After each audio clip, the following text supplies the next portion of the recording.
2 days ago, we had a live show here on the Investing Bros channel that we talked about how the altcoin season was delayed once again, and more than likely, the timeline was looking like it could be fall.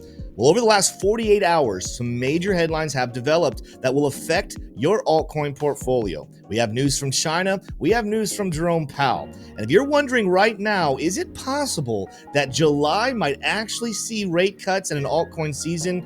We're here to answer that question for you. So go ahead, sit back, make sure to smash that like button and subscribe to the channel. Watch all the way till the end so that you can get the answer you're looking for. All right, let's go. Massive news came in yesterday as the Treasury Secretary Bessent said that tariffs on China are now 30%, while Chinese tariffs on the US are 10%. What does this mean? It means the trade deal with China is now finalized. You can rest assured after months of question marks about what tariffs would look like and what that would do with inflation. We have some answers from the US government and from China. All things are pointed towards a very positive direction. Now, you might be asking why this is such a major impact on your altcoins. Well, like I said, we also had some other news that came out just yesterday from the Fed chairman, Jerome Powell. Fed Powell said that if these trade deals do go correctly, this would allow the Federal Reserve to begin cutting rates. With China probably being the biggest issue of them all, this is a massive bullish proponent for cryptocurrency holders, altcoin holders out there. Just so you know, other trade deals seem to be going very well. Trade deals with Canada and Mexico both are more than likely to be solved before the July 9th deadline.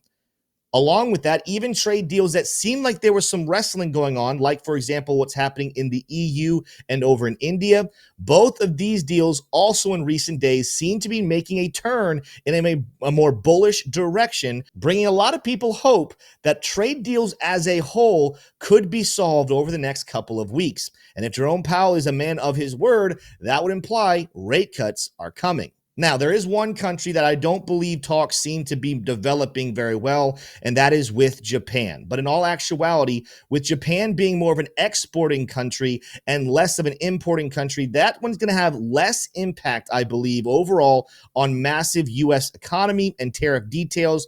I believe if we get positive results with all those other main countries, we already have it with the UK, we have it now with China. If Mexico, Canada, India, and the EU all come around and sign these favorable deals, Jerome Powell and the Fed should be looking to cut rates. Now, you're going to be saying, does that mean rate cuts are coming in July?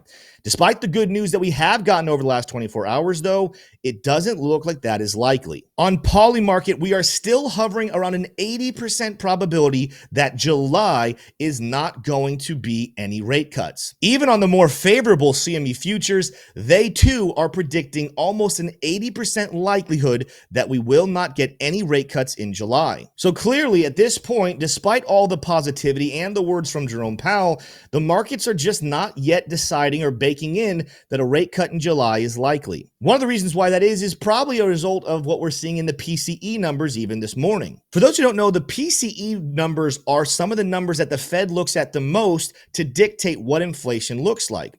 And even though it's not massively out of control, you're going to see on the lower side of this tweet from the Investing Bros channel, the actual result this morning was at 2.7%, despite the fact that we were expecting to stay at 2.6. I don't want to start this FUD trail and scare you, but at the end of the day, inflation did slightly tick up again this month, which is going right in line with Jerome Powell's fears about tariffs if they're not controlled. If they're not going to be under some sort of deal, inflation fears could continue to rise over the rest of the year, and this is going to cause Jerome Powell to be more hesitant about cutting rates. But again, 2.7 is not something to necessarily run for the hills over. It's a slight increase, and if these deals do start to pile up over and over and over, the fears of massive inflation coming will be eased and rate cuts will be coming.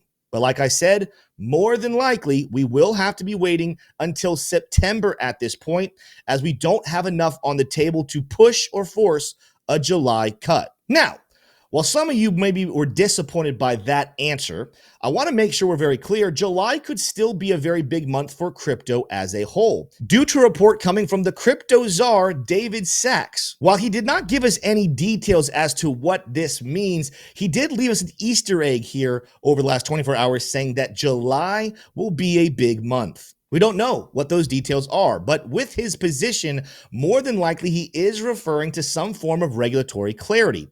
Is that going to be from Congress? Is that going to be from the SEC? We don't know what the specifics are, but what David Sachs is teasing at is that regulation. Remember, it's a big deal with the altcoins. The two things holding institutions back from investing heavily is the regulation and the liquidity. Fed cuts will solve the liquidity. News from David Sachs and the SEC could bring us some clarity as far as the regulation. So the reality is here, we still have a mixed bag of results right now with some good news, some bad news, some unknown news.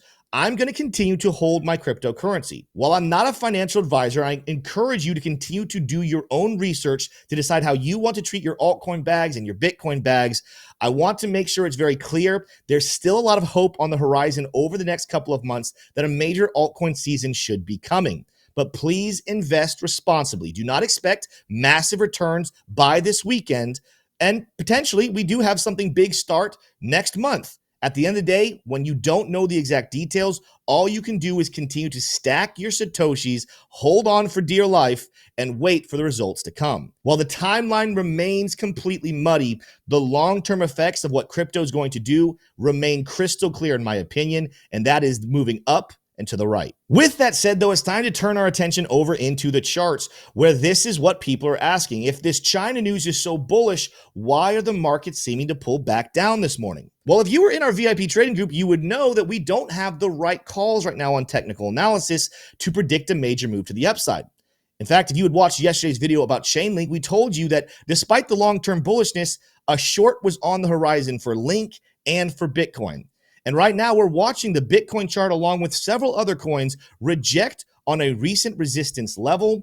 And we're starting to pile up some negative calls from LuxAlgo on the LuxAlgo chart as high as the 12-hour chart. You can see here a gray dot with negative money flow have come in within the last candle. Pairing this with sell signals on the 4-hour chart and some indecision on the 1-hour chart, all of this is leading towards a Bitcoin probability of a pullback at least back down towards the $104,000 level. At this point, it's actually increased closer towards 105, but somewhere between 104,800 and as low as 103,900 is the target, according to LuxAlgo, to look for a pullback on Bitcoin. When it comes to the rest of the altcoin space, I continue to tell you to watch the Ethereum chart. Historically, alt seasons begin shortly after a major boom in Ethereum. And while we did get a failed breakout of a bull pennant pattern that could have sent the Ethereum prices back up close to $4,000, we have to monitor some decision making right now on Ethereum,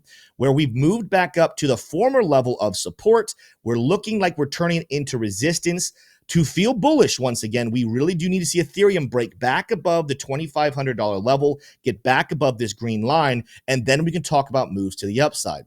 But unfortunately, right now, just like Bitcoin, you're seeing some indecision and potential sell signals coming in on that 12-hour, 4-hour, and even the 1-hour here on the Ethereum charts. So because of that, targets on Ethereum and targets for altcoins probably still have a pullback on the way.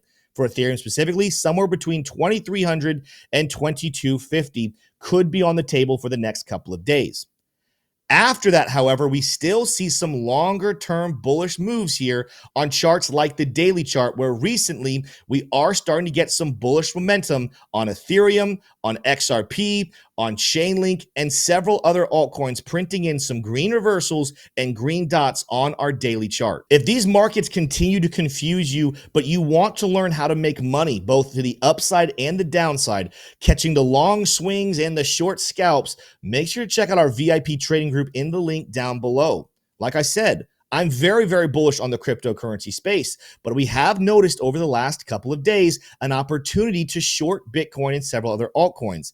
Every single day over in our VIP trading group, several pro traders along with myself are helping our members learn how to read the technical analysis, know when to short, when to long, Ultimately, know how to make money no matter what the markets look like. Bullish, bearish, or boring, there's always a way to make money in this game. And to do that, you got to learn the technicals. So go check out that VIP trading group. We can begin teaching you today. That's all I have for you in this video. Hopefully you guys did enjoy it. My ending remarks ultimately are altcoin season. It's been a disappointment up to this point, but there's some very good information coming out over the last couple of weeks that continue to keep us in a very hopeful place that alt season will be coming soon. Be patient, be vigilant, keep watching the charts, keep watching the news, keep watching the investing bros. I'll see you in the next one. Adios.